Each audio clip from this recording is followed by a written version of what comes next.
បាទសូមគោរពជំរាបសួរបងប្អូនទាំងគ្នាជាទីគោរពស្រឡាញ់បាទវីដេអូនេះផងដែរគឺខ្ញុំសូមផ្ញើជូនជាពិសេសបាទទៅកាន់អាណាមីណាទាំងឡាយគួរឆ្កែបាទគួរឆ្កែបងប្អូនបាទនៅក្នុងគណៈពេលនេះបាទប្រជាជនប្រជាពលរដ្ឋនាំគ្នាពហិការមិនប្រើប្រាស់តំណែងចោលសៀងទាំងឡាយប៉ុន្តែពួកមួយចំនួនតូចនៅតែបន្តការនាំចូលនៅតែបន្តការអនុញ្ញាតនៅតែបន្តការប្រើប្រាស់គ្រប់គ្រងតំណែងពួកវាជារៀងរាល់ថ្ងៃបាទនៅតំបន់មួយគឺនៅតែលក់ព្រមព្រៀតបាទព្រោះមានបងមួយចំនួនគាត់បានខមមិនគាត់បានឆាតមកប្រាប់គាត់បានប្រាប់ថានៅតំបន់គាត់នៅតែមានលក់កកិតកក្រែងហ្នឹងបាទតំណែងចោលសៀមបាទខ្ញុំបង្ហាញទីតាំងទេបងប្អូនបាទកុំឲ្យប៉ះពាល់ដែនសមត្ថកិច្ចរបស់គេបាទប៉ុន្តែគាត់បានប្រាប់ថាមានលក់តំណែងចោលសៀមកកិតកក្រែងហ្នឹងបាទมันខ្វះទេតំណែងចោលសៀមបាទអញ្ចឹងបានន័យថាការនាំចូលគឺនៅតែមានបាទការអនុញ្ញាតគឺនៅតែមានបាទហើយអ្នកប្រើប្រាស់ក៏នៅតែមានបាទមានមួយចំនួនទូចទេបាទមួយចំនួនទូចទេមិនដឹងថាពួកគាត់ខួរអីទេបងប្អូនអត់ចេះឈឺចាប់មួយថ្ងៃពីរថ្ងៃបងប្អូនមានឃើញបលាលួសដល់ណាហើយចេះឈឺចាប់អត់ទេខួរនៅណាខួរនៅទីណាមិនក៏អត់ចេះឈឺចាប់អញ្ចឹងតើតែបលាលួសមកដល់របស់ផ្ទះអ្នកទាំងអស់គ្នាបានអ្នកទាំងអស់គ្នាឈឺចាប់មែនទេបងប្អូនមានឃើញទេរាល់ថ្ងៃនេះបលាលួសដល់ណាហើយឃើញបងនៅតាមបណ្ដោយព្រំដែនទេគាត់យកជីវិតយកខ្លួនយកទៅការពារដែនដីមួយនេះបាទចុះអ្នកទាំងអស់គ្នា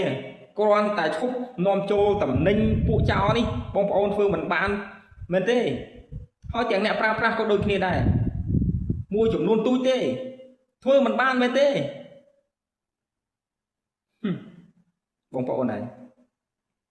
បើសិនជាបងប្អូននៅតែបន្តការប្រើប្រាស់បន្តការនាំចូលបន្តនៅការអនុញ្ញាតតំណែងទាំងអស់នេះចូលមកដែនដីកម្ពុជាយើងទៀតបងប្អូនចាំទៅគឺវានៅតែប្រើពាក្យយើងខ្វះវាមិនបានទៀតហើយបាទបងប្អូនឈឺចាប់ទេដែលវានិយាយថាយើងខ្វះវាមិនបានបងប្អូនឈឺទេបាទ